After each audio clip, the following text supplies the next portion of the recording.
Calvary കുന്നിൽ നാഥൻ യാഗമായി മാറി. അന്നു കാൽനടയായി നാഥൻ മലമുകളേറി. അന്നു ജീവനേകുവാനായെന്തു പാടുപെട്ടു നീ.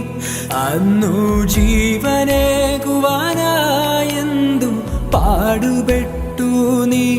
എൻ്റെ ജീവനാ